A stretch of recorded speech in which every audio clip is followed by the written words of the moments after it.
Bienvenue, nous allons parler de comment guérir les malades.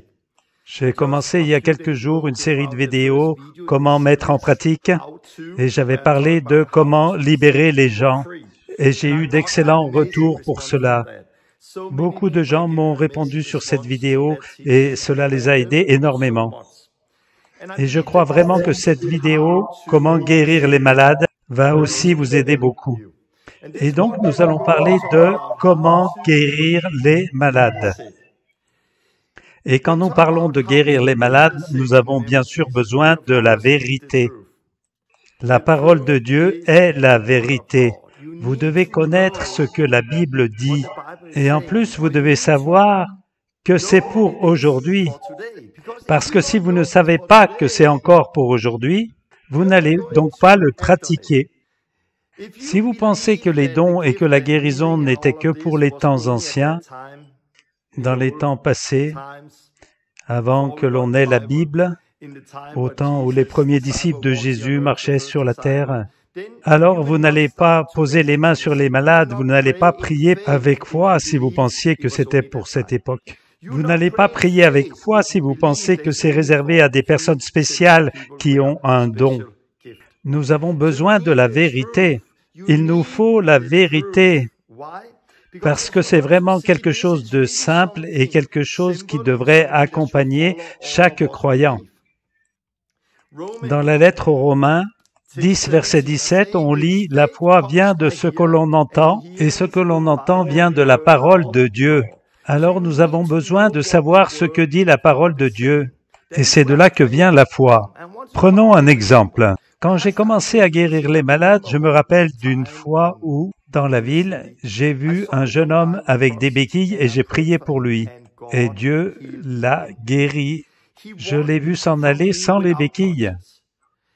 Et je regardais ce jeune homme marcher sans ses béquilles. Alléluia! Et j'étais tellement content de le voir marcher sans ses béquilles dans la rue. Mais soudainement, j'ai eu un peu une voix ou une idée dans ma tête qui me disait « Dieu ne guérit pas aujourd'hui. » Quoi? Dieu ne guérit pas aujourd'hui. Mais si, il guérit. Non, non.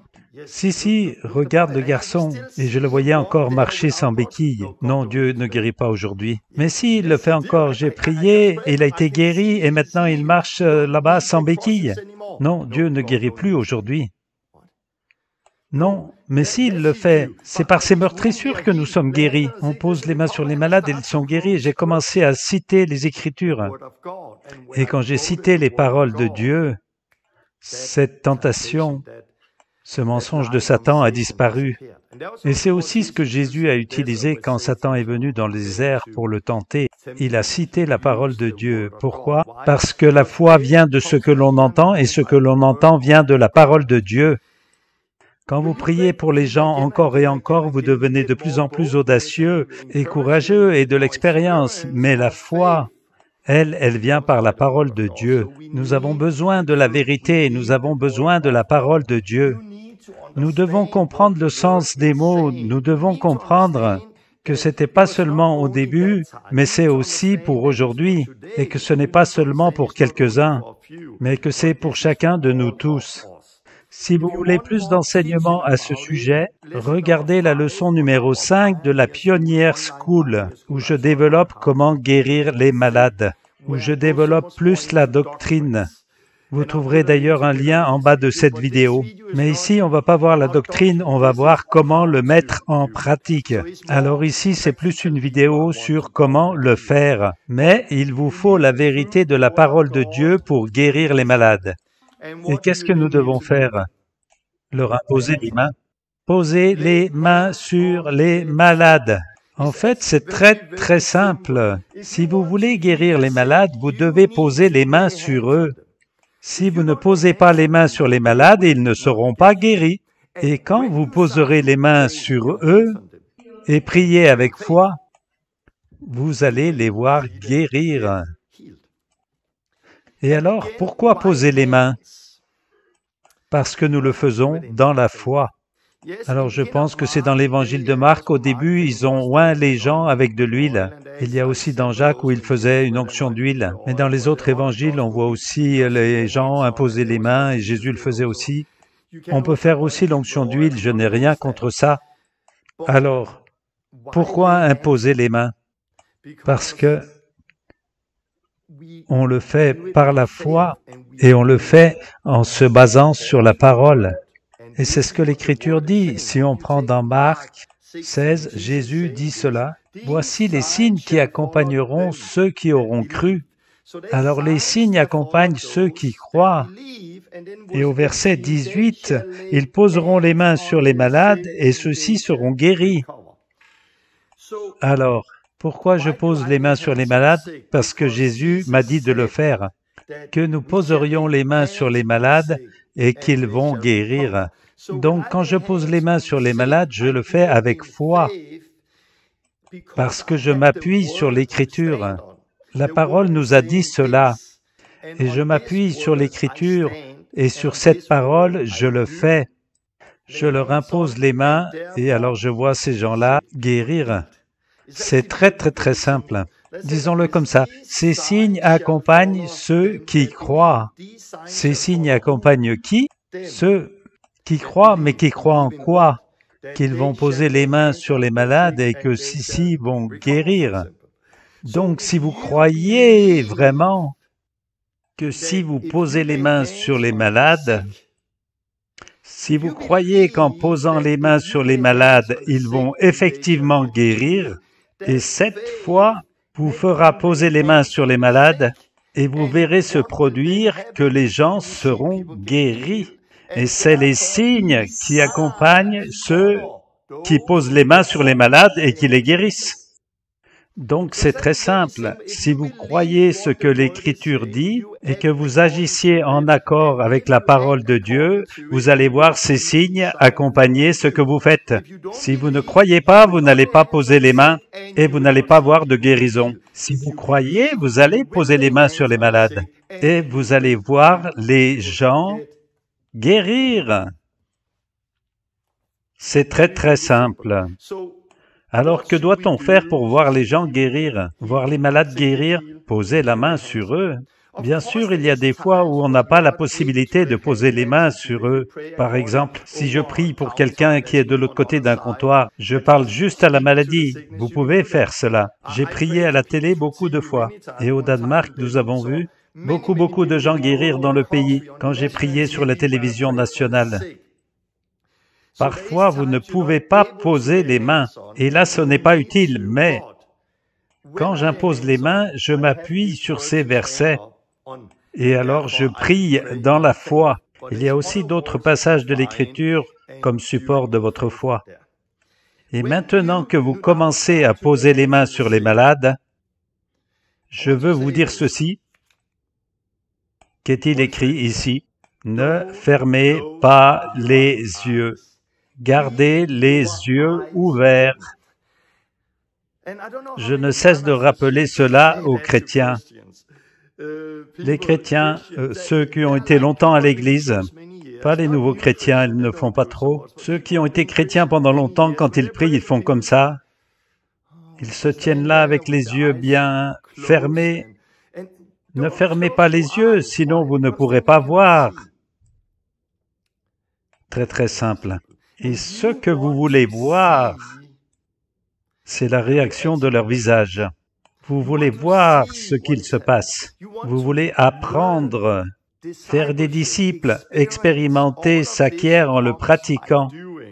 Si vous fermez les yeux à chaque fois, vous n'allez pas voir, vous n'allez pas acquérir de l'expérience, vous n'allez pas apprendre, vous ne serez pas attentif à ce qui se passe autour. On verra plus tard comment chasser les démons.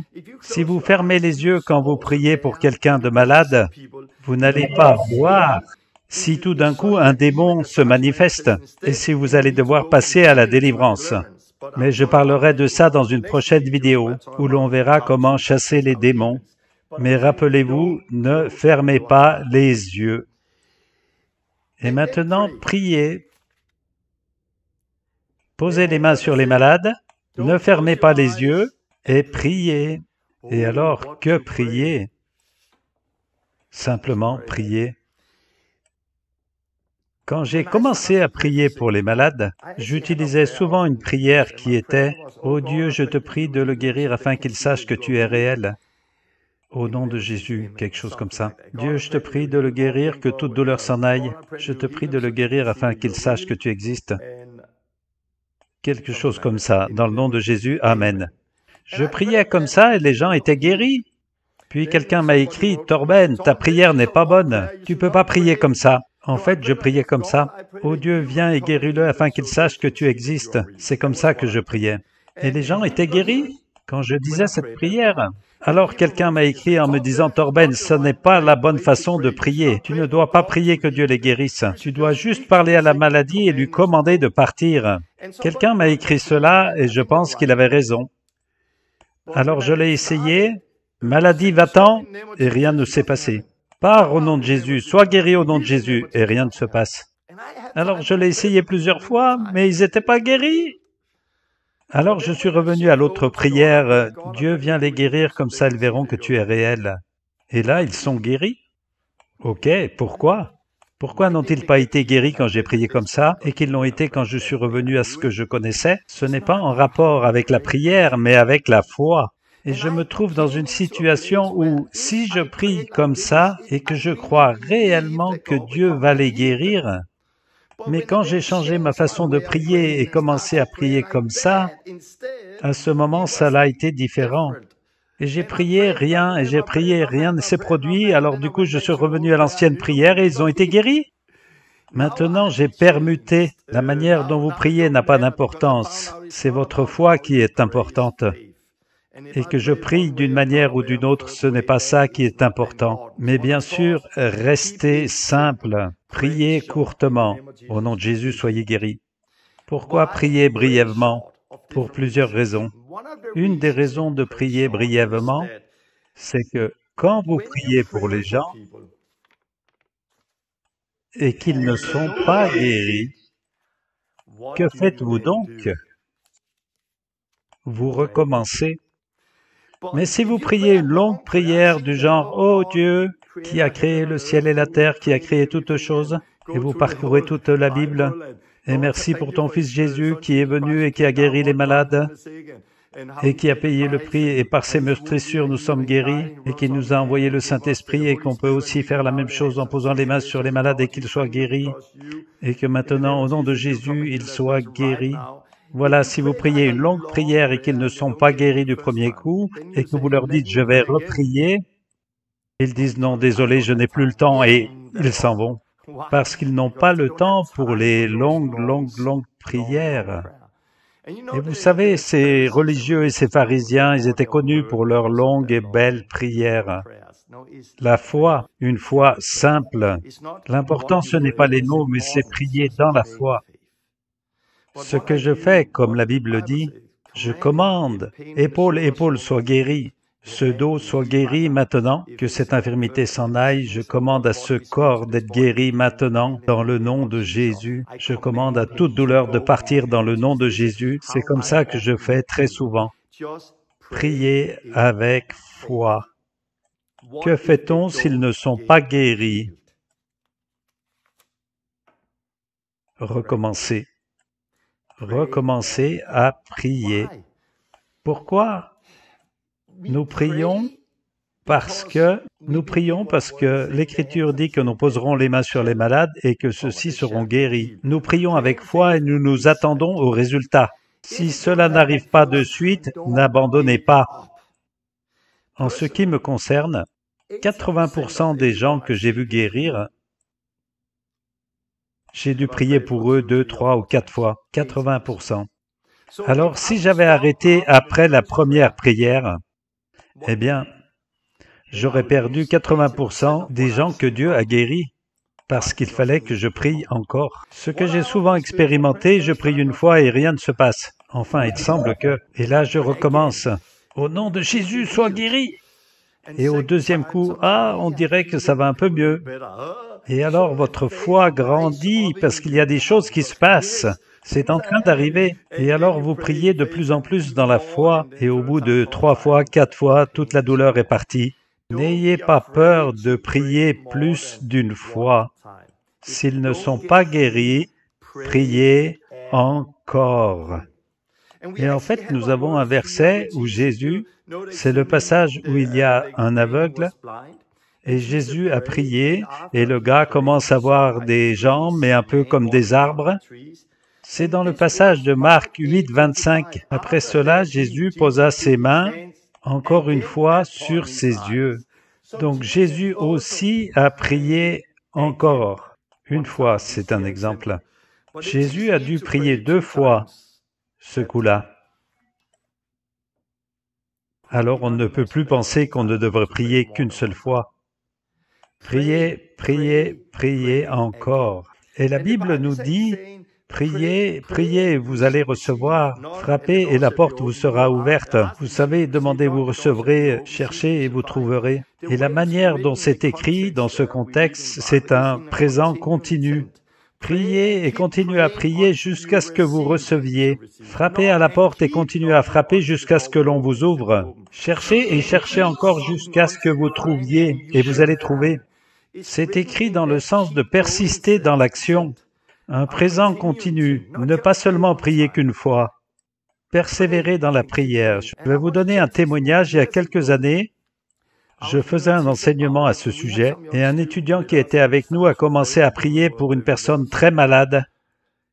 J'ai plus d'expérience, je l'ai fait plus souvent qu'eux. J'ai prié, rien ne s'est passé, j'ai reprié, rien, alors j'ai abandonné.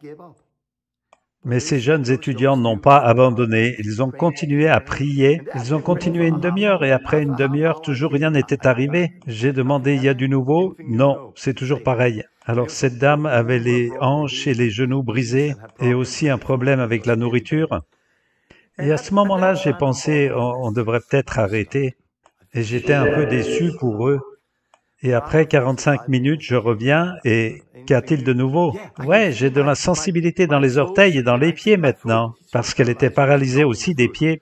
Super, continuez à prier, continuez à prier. Après 50 minutes, elle était guérie. Oh, quel témoignage magnifique. Elle a pu marcher sans rien sur ses jambes, se lever, prendre des escaliers et tout ça.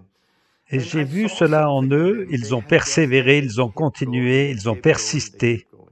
Et la plupart des miracles que nous avons vus, les grands miracles ont nécessité plus d'une prière. Il a fallu beaucoup de prières, parfois même un grand nombre.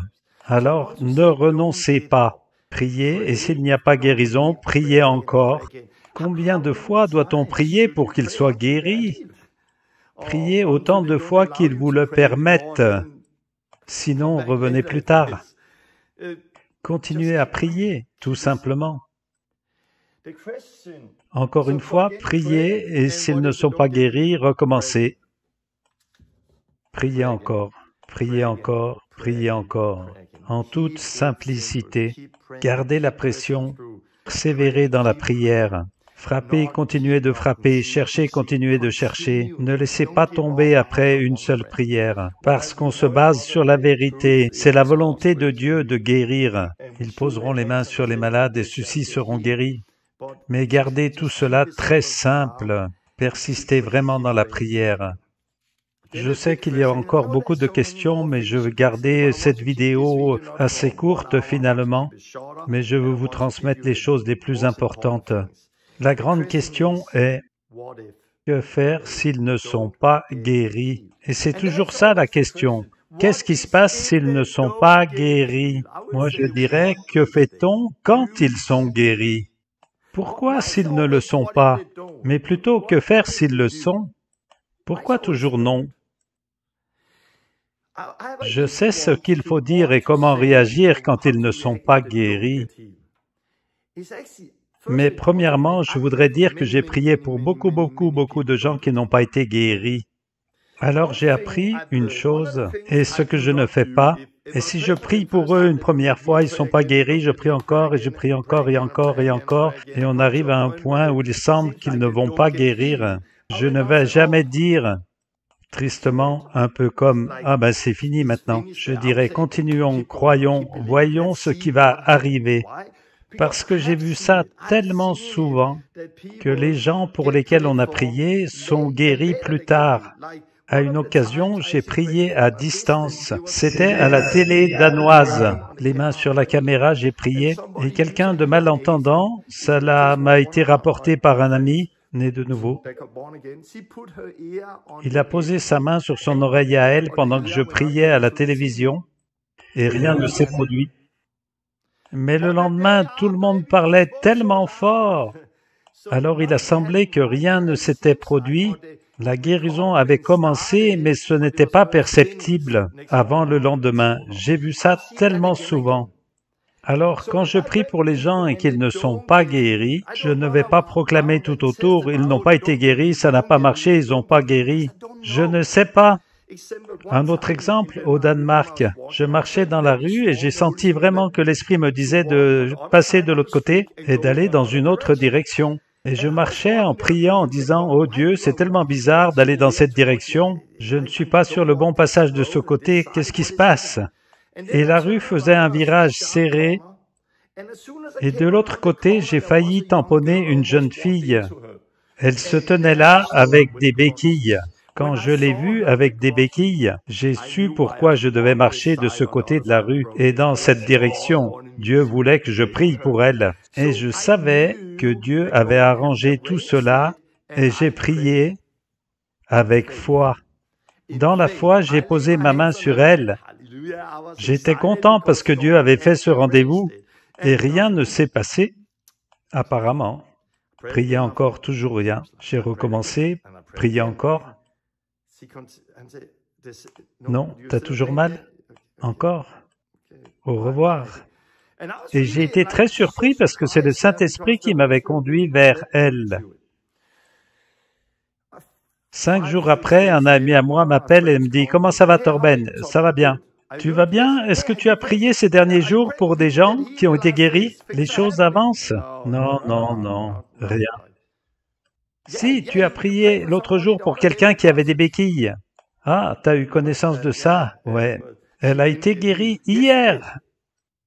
Non, non, cette fille-là que j'ai rencontrée, elle n'a pas été guérie. Mais si, elle a été guérie. Non, si, c'est pour ça que je t'appelle. Elle est dans la même classe que ma fille, et le jour suivant, elle est arrivée à l'école sans les béquilles. Et elle a dit à tout le monde dans la classe qu'elle a rencontré un grand gars sans cheveux. À ce coin de la rue, il a prié pour elle et elle a été guérie. Mais elle n'a pas vraiment compris et elle avait aussi un peu peur. Elle était choquée, donc elle a pensé qu'en fait elle n'était pas guérie. Et pourtant, elle est rentrée à la maison sans ses béquilles, parce qu'il lui fallait du temps pour réaliser, pour comprendre qu'en fait elle a été guérie. Et si j'étais parti en disant « elle n'a pas été guérie, elle n'a pas été guérie, elle n'a pas été guérie, elle n'a pas été guérie », je donnerais un faux témoignage, un mauvais témoignage parce qu'elle a été guérie. Donc, si les personnes ne sont pas guéries ou ne semblent pas être guéries, je ne vais pas les laisser aller sans faire plus. Je ne vais pas leur dire « vous pouvez partir ». Je vais partager Jésus et dire « continuez, croyez, voyons ce qui va se passer ». Encore autre chose, quand vous priez pour quelqu'un, au lieu de dire « je vais prier pour toi et tu vas être guéri, là, maintenant, es-tu prêt à être guéri? Tu vas voir, ça va être super, tu vas être guéri là, maintenant, immédiatement. » Et vous priez et ils ne sont pas guéris tout de suite. Comment vous allez expliquer cela? Vous allez devoir donner une explication. Mais si vous abordez les gens en disant « Hé, excusez-moi, est-ce que je peux prier pour vous? » Vous vous êtes engagé à quoi? Vous n'avez pas promis la guérison, vous avez proposé de prier pour eux. Et qu'avez-vous fait? Vous avez fait ce que vous avez dit. Vous avez prié pour eux. Donc, si vous demandez « Est-ce que je peux prier pour vous ?» et vous priez pour eux et il semble qu'ils ne sont pas guéris, vous n'avez plus besoin d'avoir une grande explication parce que vous avez fait ce que vous aviez promis. Et qu'est-ce que c'était? De prier pour eux. On remarque que les gens sont très reconnaissants quand on leur propose de prier pour eux et qu'on le fait, même s'ils ne sont pas guéris. Ils vous remercient. J'ai vu des gens que j'ai abordés qui avaient des douleurs et n'ont pas été guéris, et j'ai partagé Jésus et ils l'ont reçu. Ils sont nés de nouveau et leur vie a complètement changé. Oui, mais ils n'ont pas été guéris. Oui, mais ils sont nés de nouveau. Et ce n'est pas un problème pour eux, je leur ai juste proposé de prier pour eux. Ils ont vu mon amour pour eux, ils ont vu que j'avais la foi. Et même s'ils n'ont pas été guéris, ils ont vu que j'avais la foi. Sinon, je n'aurais pas prié pour eux. Donc la question est, que faire s'ils ne sont pas guéris? Ne pas y donner trop d'importance. Ne vous inquiétez pas. Pas de souci. Passez là-dessus. Ne vous fixez pas là-dessus. Je vous conseille de ne pas en faire une grosse affaire. Et quand vous priez pour des gens qui ne sont pas guéris ou qui semblent ne pas être guéris, ne vous laissez pas obséder par cela. Ne vous laissez pas décourager par ceux qui ne sont pas guéris. Bien sûr que nous voulons voir tout le monde guéri et nous voulons en voir encore plus. Le découragement ne va pas vous aider. Ne laissez pas cela prendre le dessus. Pensez à ceux qui sont guéris. Concentrez-vous sur ceux qui sont guéris au lieu des autres. Oubliez cela. Et voyons quand ils sont guéris. Que faire quand ils sont guéris? Et voilà, si vous gardez les choses simples, vous priez, posez les mains, gardez les yeux ouverts, guérir les malades, priez, priez encore, persévérer. Ce n'est pas seulement s'ils sont guéris, ils vont être guéris. En insistant, les gens vont commencer à guérir. Parce que si vous croyez la vérité, la parole qui dit « posez les mains » et ils vont commencer à guérir. Et si vous continuez à faire ça, continuez à prier, continuez à croire, si vous continuez à prier, si vous continuez à croire, je vous le garantis, vous allez voir des guérisons. Oui, mais s'ils ne guérissent pas, eh bien vous continuez à pratiquer, vous continuez à apprendre, vous continuez à grandir. Vous allez commencer à voir des gens guérir. Et quoi de plus? Et qu'est-ce qu'on fait avec les personnes qui viennent d'être guéries? Qu'est-ce que je dis aux personnes qui n'ont pas été guéries? Parlez de Jésus. Pas vraiment d'importance s'ils sont guéris ou s'ils ne sont pas guéris. Quand je leur demande « Est-ce que je peux prier pour vous ?» et qu'ils ont dit « Oui », vous priez pour eux. S'ils sont guéris, alléluia, vous savez qui vous a guéri, c'est Jésus-Christ. Et alors vous leur parlez de Jésus. Et s'ils ne sont pas guéris, « Hey, j'ai prié pour vous parce que je crois en Jésus-Christ. Et vous? » Et alors vous partagez Jésus-Christ. Si vous demandez « Avez-vous des douleurs, je peux prier pour vous » et qu'ils disent « Non », partagez Jésus quand même. Dites « Je vous ai demandé cela parce que je crois en Jésus. » Donc pas trop d'importance s'ils disent « Oui ». Pour la prière, oui, ils ont des douleurs, non, ils n'ont pas de douleurs, oui pour la prière, non pour la prière. Pas important s'ils sont guéris ou s'ils ne sont pas guéris. Parlez de Jésus. C'est ce que l'on peut faire. Et dans Luc, au chapitre 10, il est dit, « Allez dehors et guérissez les malades et puis annoncez l'Évangile. » Et c'est ce que nous devons faire, nous devons guérir les malades et partager l'Évangile. Et je vous encourage avec cette vidéo de garder les choses simples. Ne le croyez pas seulement, mais pratiquez-le. Mettez-le en pratique et je vous garantis que si vous le faites et continuez à le faire, vous allez voir beaucoup de résultats, vous allez commencer à voir plein de gens guérir. Et cela ne va pas seulement changer leur vie, mais aussi changer votre vie. Vous allez tellement être plus amoureux de Jésus. Alors, obéissons-lui, prions pour les malades, partageons Jésus, et si vous voulez plus de vérité, plus d'enseignement, plus de doctrine, regardez la leçon numéro 5 de la Pioneer School. Je mets un lien en bas de cette vidéo. C'était le numéro 2 de la série « Comment mettre en pratique ». Et on continuera avec comment chasser les démons, comment baptiser avec le Saint-Esprit, partager l'Évangile et faire tout plein de choses. Restez simple, obéissez à Christ et vous allez vivre une vie merveilleuse comme on la voit dans le livre des Actes. Soyez bénis.